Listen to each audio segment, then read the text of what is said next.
Héctor Polino está con nosotros vía telefónica. Polino, ayúdenos entonces. ¿Qué reclamo se puede hacer y hasta dónde llegaría esta indemnización? Buenas tardes. Buenas tardes, ¿qué tal? ¿Cómo les va? Bien, acá con estos vecinos que están reclamando porque hace 3 días que no tienen energía. Bueno, los usuarios tienen derecho a recibir un servicio de buena calidad. Sí. Si se produjeran cortes en el suministro de la energía eléctrica, los usuarios pueden reclamar primero ante la empresa, luego ante el ENRE, por escrito, aportando la mayor cantidad de elementos de prueba posibles, acreditando los daños y perjuicios que los cortes de energía eléctrica le están ocasionando. Por ejemplo, si... Qué buena noticia. ¿Sabe por qué estábamos hablando con Héctor? Y dice, por ejemplo, todos los días me levanto y tengo que comprar almuerzo, cena, desayuno para la familia. ¿Todo eso también le decimos que junten los tickets? Por supuesto.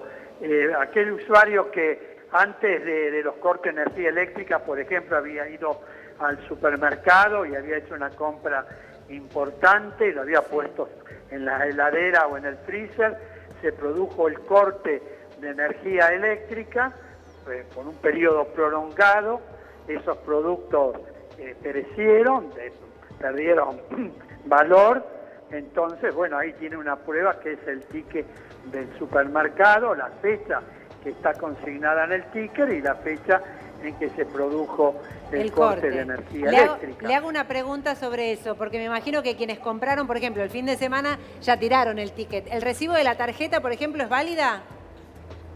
Podría ser un elemento de prueba. Porque eso lo tenemos Igual online. pago mis cuentas también. Exacto, pero el que pagó con tarjeta tiene el resumen y el detalle del día de la fecha. Podría ser un elemento de prueba. Por eso que yo digo que traten de reunir la mayor cantidad de elementos de prueba posible. ¿Y eso lo tiene que hacer un abogado, Héctor? ¿O tiene que ir el damnificado? No, directamente el titular del servicio, por escrito, que no presente la prueba original, que presente... Es importante eso, la fotocopia. fotocopia. El original lo guardo. Claro, y por duplicado para que le firmen una copia de la presentación que efectuó primero ante la oficina comercial de la empresa y luego, si no tuviera una respuesta o la respuesta fuese insatisfactoria, reclamar ante el ENRE, que es el Ente Nacional Regulador de la Electricidad. Ambas gestiones puede hacerlas directamente, no es necesaria la gestión de ningún profesional.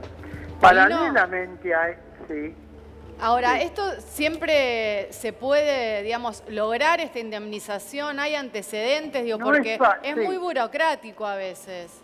Sí, no es fácil, ninguna gestión es fácil en Argentina, ningún trámite, pero bueno, es una posibilidad que está concreta. abierta y en muchos casos se recibieron la indemnización correspondiente. O sea, hay Sin antecedentes. perjuicio de...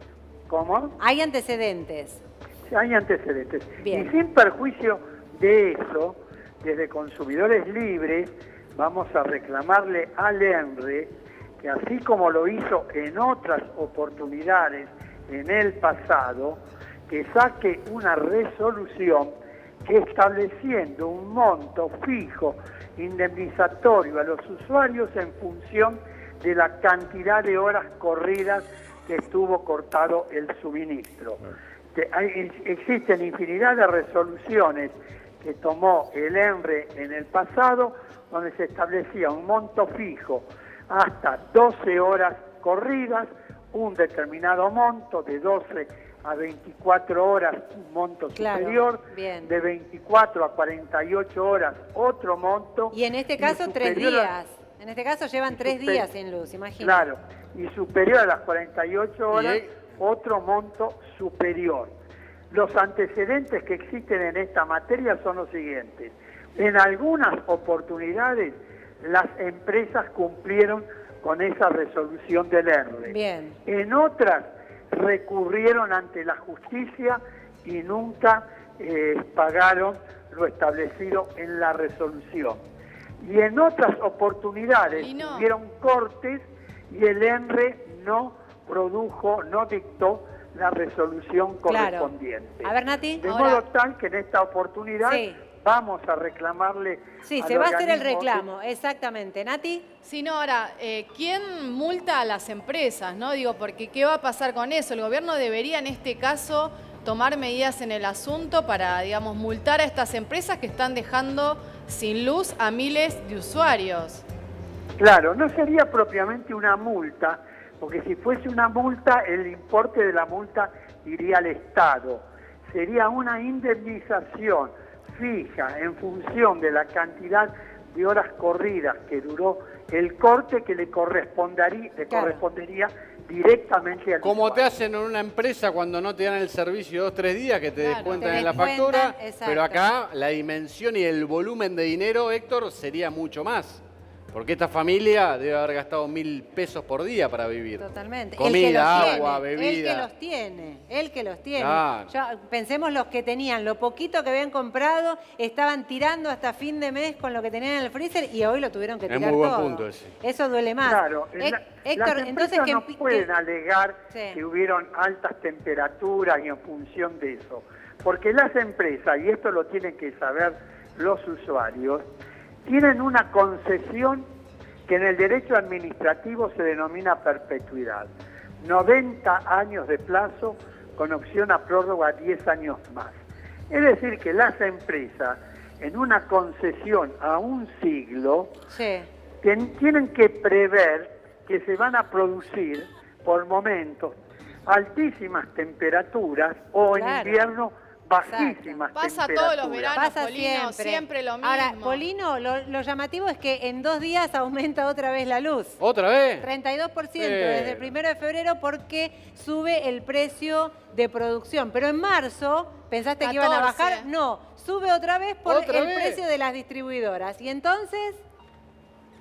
Bueno, en lo que está previsto es un aumento en febrero y marzo de un 43%, entre mayo y agosto de un 12%. Va a tener que salir la resolución todavía.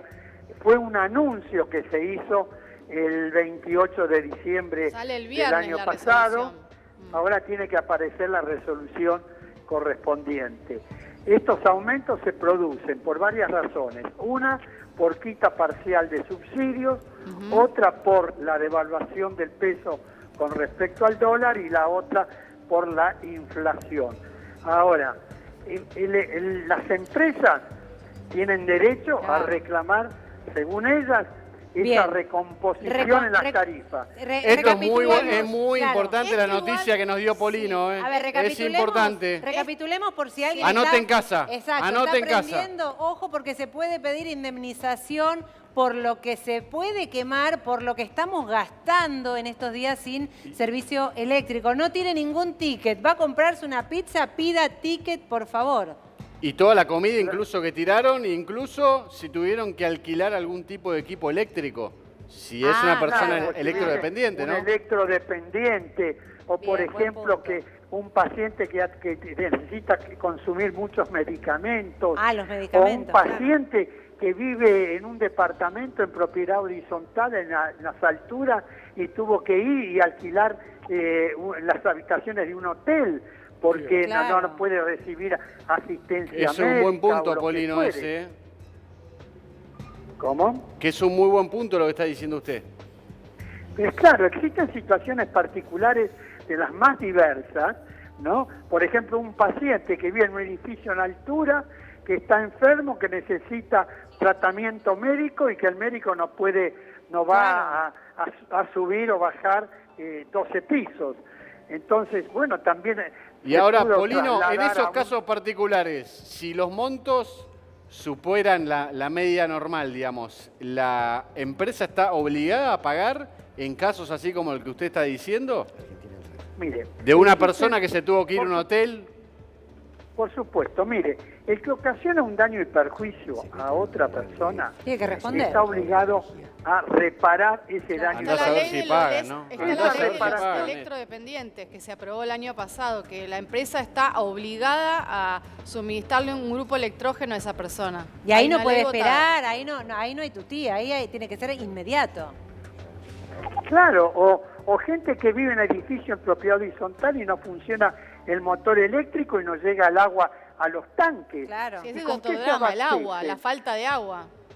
Bueno, a mí me ha tocado en algunas oportunidades tener que ir a un hotel porque en el edificio que vivía se cortó la energía eléctrica durante varios días y en consecuencia no había agua corriente para higienizarse, para realizar la comida, Claro. Entonces uno tiene que ir y alquilar la habitación de un hotel o ir a la casa de un familiar. De modo que todos esos daños, todos esos inconvenientes, las empresas tienen que afrontarlos. Claro. Bueno, se vio mucho, Polino. Estamos en Boedo desde hace rato, donde nos cuentan historias que parecen de película, ¿no? Que no tienen agua. Una vecina contó que clausuró la canilla de su baño para no gastar agua porque le viene una cifra impagable. Entonces se van a bañar en la casa de un familiar. Pero en este momento donde no hay luz, todos los gastos que están enfrentando estas familias tienen que guardar recibo. Y si no, a través de la tarjeta de crédito, todas las pruebas que puedan. La mayor cantidad de elementos de prueba para hacerlos valer. Para documentar todas las cosas que gastó uno, ¿no? Claro. Y el perjuicio indirecto. Sea directamente ante la empresa o ante el ENRE, que es el ente de control, y eventualmente, si los gastos fuesen importantes y justifican la realización de un juicio, para ver a un profesional, a un abogado, que inicie una acción judicial. Eso sí, el monto del juicio justifica, el monto del perjuicio justifica la realización de un juicio. Y en el caso, Héctor, importante que me gustaría, estábamos hablando de los usuarios, ahora los comerciantes, que esos 3 días no tuvieron luz o 2 días, ¿qué pueden hacer? Y lo mismo, acreditar los daños y perjuicios. No, claro, pero una persona que facturaba, supóngase que facturaba 3.000 pesos por día, ¿cómo uno puede acreditar la facturación y dimensionar el no haber estado con luz por X cantidad de días?